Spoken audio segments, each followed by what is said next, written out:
Anime builds come in all shapes and sizes depending on how you want to play the game of anime. Disclaimer: this is all for fun, so if you are offended due to the category you fall into, well, I didn't put you in there, so be angry with yourself. And I'm still recovering from being sick, so excuse my voice. First up, the casual build. Usually either new to anime or there are someone you never knew watched anime because they don't allow it to leak into their personality. These builds are very beginner friendly, with solid stats in a majority of categories. I will take a quick break now to explain our categories. First, we have our intelligence. How knowledgeable are you regarding overall anime? Are you up to date with the hot shows? Can you discuss a multitude of genres and shows? Next up, we have the attack stat. How well do your arguments hold up? How often do you debate regarding anime? Next up, we have defense. How welcoming are you regarding your anime knowledge? After that, we have mobility. How often do you move on from show to show? Are you someone who can watch multiple shows at once, or are you someone that focuses on one show at a time? Or are you someone that watches 3 episodes, 4 episodes, and then moves on to the next one just to start that? How often you hop around? Next up, we have the HP. How much anime can you consume? Do you burn out fast? How many series are you tracking currently?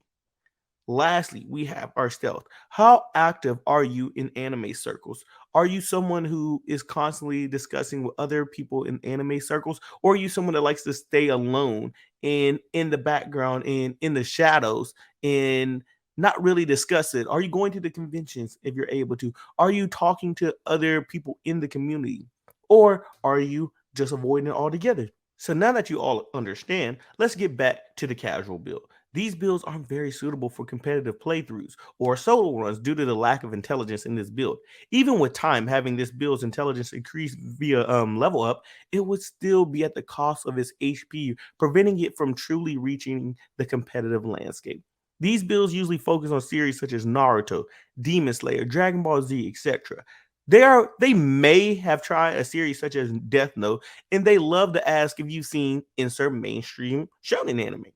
They usually depend on recommendations from friends or their favorite content creator. As stated previously, these builds aren't optimal for solo playthroughs. Not saying you can't. However, we recommend having at least one enthusiast build with you and avoiding partying with elitists, culturists, or gatekeepers until you build up some resistance and are pretty cemented into the game. Next on the list is the Elitist, a competitive level build that is difficult to master due to the high intelligence stat. However, if you are able to master this build, you will be sure to make some noise in the competitive scene. Specializing in attack and intelligence, this build is recommended to only be played by veteran players due to the complexity of some of the spell casting and overall number of spells your build can learn. If you bring this build to non-competitive play, however, be prepared to be called a tryhard that's ruining the overall experience of the other players. Elitists are more plot-driven and will often trash on others' favorite anime, stating that they have awful taste. These players usually are more stuck up due to their build making them feel superior, which comes out as refusing to acknowledge any series that isn't a 10 out of 10. Lastly, due to the superior knowledge, they look down on others for not specing their build more in intelligence, asking every imaginable and unimaginable question, and if you cannot answer, you are referred to as not being a true fan. These builds are usually solo runners due to them turning off other players. Though with their stats, that shouldn't be a problem. Though, if others can deal with the superiority complex, this build can party up with any other build.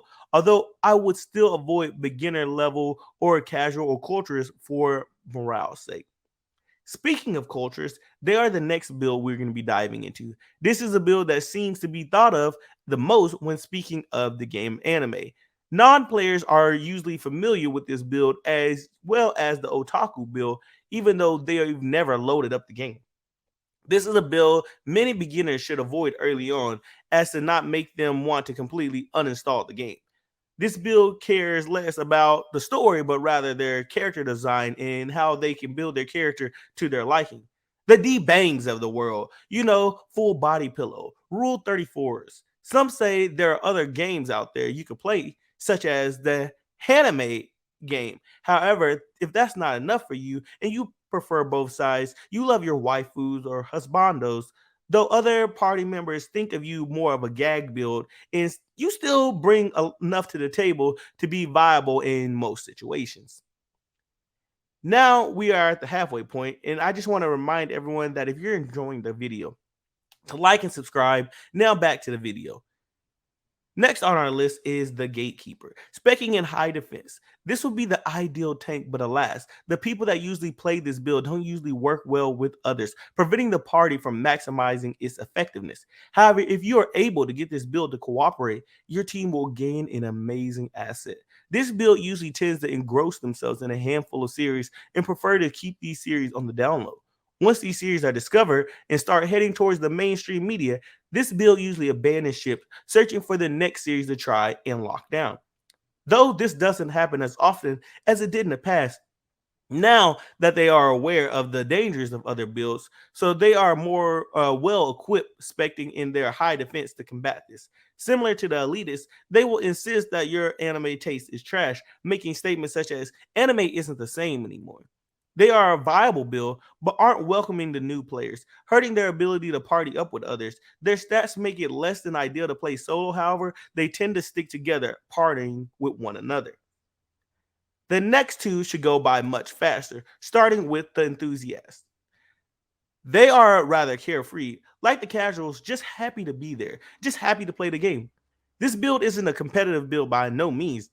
However, this is the build best suited to take on a multitude of side quests while still following the main story, the most bang for your buck all arounder. With all the build's high HP stat, it allows the build to continue on their journey, moving from one quest to another constantly without rest. As stated earlier, this isn't a viable build in a comp setting. However, for newer and even more experienced players, I recommend this build. Lastly, we move on to the Otaku. These are solo builds that usually pair off with other builds similar to themselves. Similar to cultures, it seems these are the other faces of the game. The self-proclaimed best class because they not only play the game of anime, but they also dive into other games made by the same developer. This is a comp build not recommended unless you have large amounts of free time to fully dive and engulf yourself into the game. The quote-unquote sweats of the game. They rarely leave their system, even disregarding their own self-hygiene, and it's pretty bad. But you won't find many more dedicated to the game other than this. So what anime build do you feel you fall under? Please comment below, let us know, discuss amongst yourselves, and if this gets enough traction, we'll make a part 2. So thank you for tuning in to another episode of the Athletes, where athletes and geeks collide. As we always say here, always remember to respect your anime, but most importantly, remember to respect yourself. Don't get it twisted. We still respecting women out here, and we're out.